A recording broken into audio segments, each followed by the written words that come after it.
Magandang araw po sa inyo lahat. Welcome po sa panibagong video natin dito sa Makapili TV. Ngayon, pag-usapan po natin itong topic ni Banat Bay na kung saan tila meron daw na ibang nakita si Harry Roque sa sinabi ni AP Chief of Staff ni Pangulong Marcos.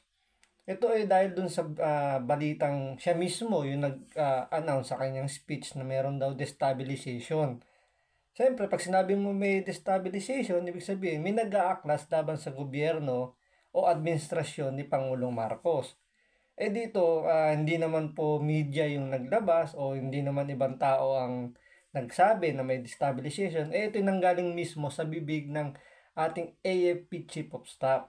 So, bago po natin simulan itong topic na to, baka pwede naman po magpalambing. Kung di pa po kayo nakasubscribe, baka pwede naman po pakipindot yung subscribe button, tsaka yung like. Wala naman pong bayad yan. Konting lambing lang po. So, tuloy na po natin ito. Ano ba itong nakikita ni Harry Roque?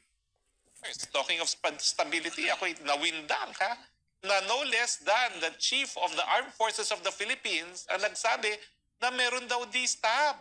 Oo. Ako'y nagtaka kasi kung totoong may D-Stab, ba't mo ina-announce? Oo. Ba't hindi mo nalang paghuhulihin niya ang hanay ng militar, no? Dahil meron ka namang military police at napakahigpit na ating batas na kudita, no?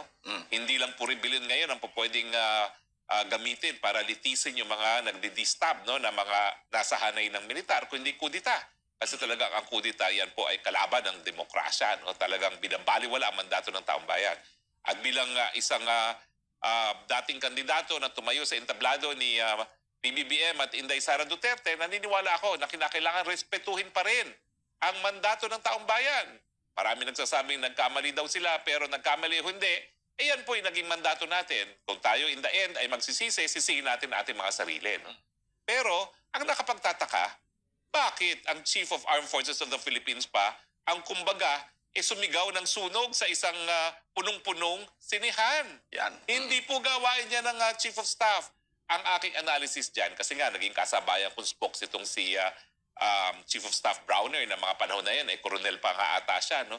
Parang hindi siya nahihirapan siya mag-transition sa pagiging tagapagsalita na meron kang messaging at pagiging Chief of the Armed Forces of the Philippines, no?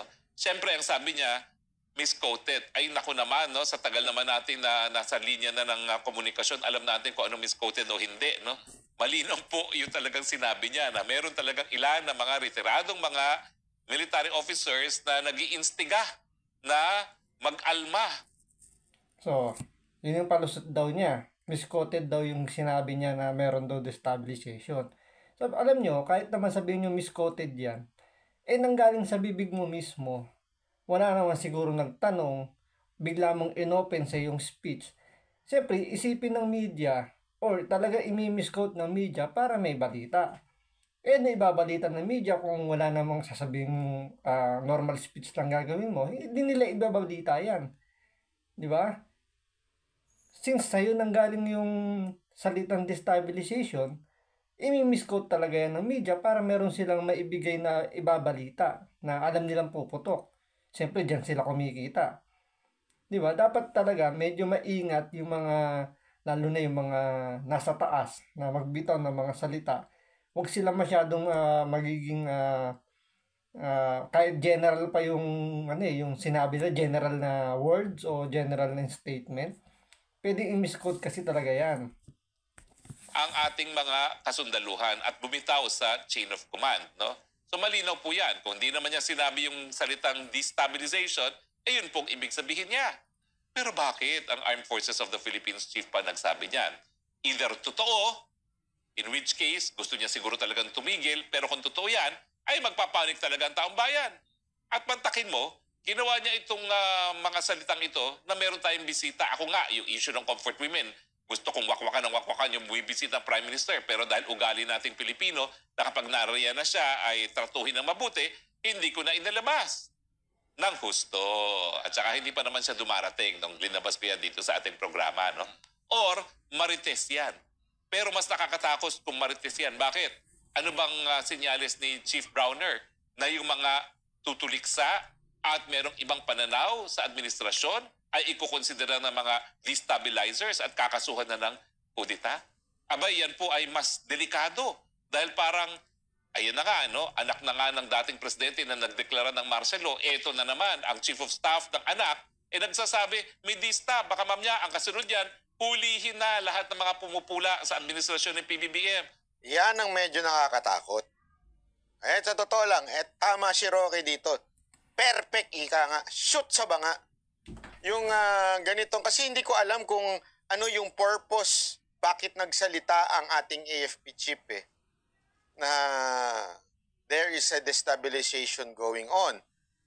Tama siya Ako, una-una, I don't think mahina ang utak nito ni AFP chief. Hindi, imposible. Hindi makakarating yan ng ganyan. Ibahin nyo yan, hindi yan politiko. Yan ay sundalo, napakatalino niya mga yan, napakatikas niya mga yan. So, ibig sabihin, may purpose siya. Why saying that? Maybe, sa kanyang puso, may a little bit of warning na pag ikaw nag-criticize ka, will be considered destabilizer. Yun yung sinasabi ni Roque. Siguro medyo nasunog siya doon. Ibig sabihin medyo nagkamali siya. I'm not sure kung or talagang yung sinasabi niya nga na na-misquote siya. Pero gayon pa man, there is an impression sa tao. Di ba? May impression na, lalong-lalo na sa mga opisyal. Although, ang sinasabi niya dito, mga retired officials ng AFP, it could be a warning, di ba? Pwedeng maging warning po yun sa ating mga opisyal ng gobyerno na nasa AFP ho, na pag kayo medyo nag-criticize kayo, easy.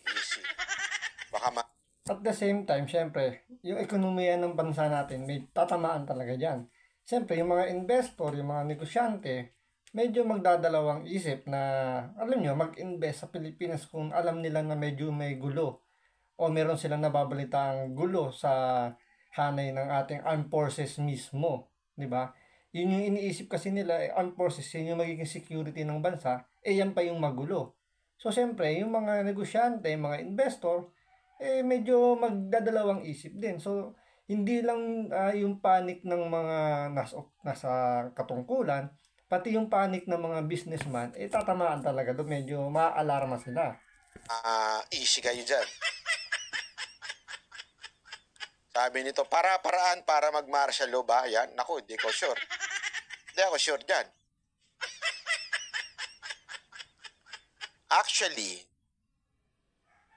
pag-iisipin mo, yung martial law, meron na yung meron na yung,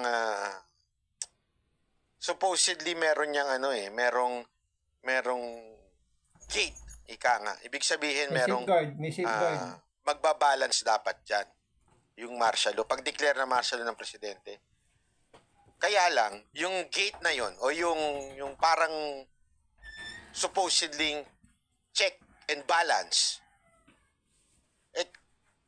wala. Na kay Romualdez. Lalo na yung Senate, isa pa yun. Si Subiri.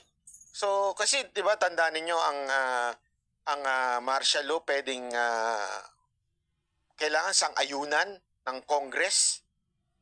Alam ko, when you say Congress, both house yan. So, ibig sabihin po nun, kung kontrolado mo rin naman both house, at ikaw ay presidente, wala na. Delegates na. Hindi, kasi isipin nyo to nung panahon ni Pangulong Duterte, hindi naman ganyan Hindi naman ganyan ang Kamara Ang Kamara noon, okay, they help the president, pero hindi ho sila yung tipo ng puro halik sa puwet, yung ganon. Hindi ho sila ganon Noong time na yon, independent pa rin kahit papaano yung Kamara. Di ba? Hindi. Pansin nyo, yung, di ba, si Tito Soto, yung kanilang Senate President that time, di ba? Medyo pinipitik-pitik nila si Pangulong Duterte, pero hindi sila yung nagpabadikta. Although, sumasang-ayon sila sa mga advokasya ni Pangulong Duterte, pero hindi sila yung sunod-sunuran. Unlike ngayon kasi, tulad niya sa House Speaker, siyempre kamag-anak, alangan naman na tablahin tablahin yan. Siyempre magkamag-anak, siyempre sanggang dikit yan. Tapos yung Senate President, kaalyado ng Presidente. So, doon pa lang makikita nyo na kung gusto ng Presidente mag-declare ng martial law, kaya. Kasi hawak niya pareha sa liig yung mag-a-approve ng martial law. Hindi mo masasabing todo halik sa puwet. Eto ngayon, wala. Mapa-oposisyon. Pag sinabing dila sa puwet, dila. Diba? Sabi nga, puti na siguro yung puwet nung ano dyan eh. Kakadila nung ano. Baka ma'am niya, isarado ng SMNI dyan dahil sabihin na naman kabahagi tayo ng destabilization. Roque, dito ka na lang sa akin. Kinontra pa yung seminar yun. Dito, bigyan kita ng espasyo sa Banat by Channel. Joke lang po, SMNI. Baka mamaya, pa-stopin ako ni Pastor, ha? Pastor! Huwag mo akong pa-stopin, ha? Hello po sa mga taga-SMNI. Hindi kasi... Wala. Huwag mo na kasi isingit. Nako, either way po, kung totoo or hindi totoo, nakakabahala. Kaya nga, kahit papaano, no, sinabi niya, siya ay misquoted. Pero ang punto naman, bilang pangalawa sa chain of command at ang namumuno sa chain of command ang presidente, ang Chief of Staff ng Armed Forces of the Philippines hindi dapat nagsasalita ng ganyang destabilization dahil po pwedeng magpanik ang taong bayan sa panahon na ang dami-dami na nating mga problema. Ang problema, sinasabi nung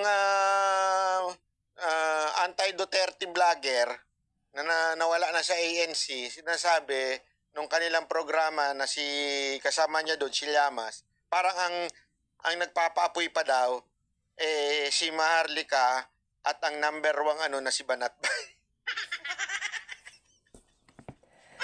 Kasama ka pala doon, Banatbay eh. Pag ka magbibigay ng statement na gano'n. Pero actually, sa loob-loob ko, parang ano yun, parang ano pa yun, parang palakpak tenga pa yun, Kasi para sinasabi niya, kami daw ang nagpapaapoy. Parang sinabi, shout out sa'yo, Banatbay, shout out.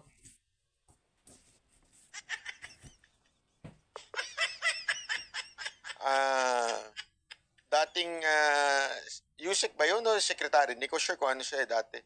Llamas, hindi po ako naglalaro ng apoy.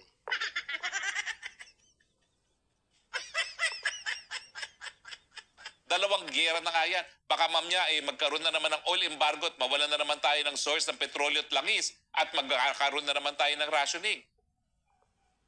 Isarado po ang bibig. Nako! You may be Chief of Staff of the Armed Forces, but you cannot speak on behalf of the President. Yan po ang aking unsolicited advice kay General Browner na Sila nagpapapoy sa mga statement nila. Oo nga eh. Paano naging kami? Kami ba nagsabi nun? Nagkakaroon ng destabilization.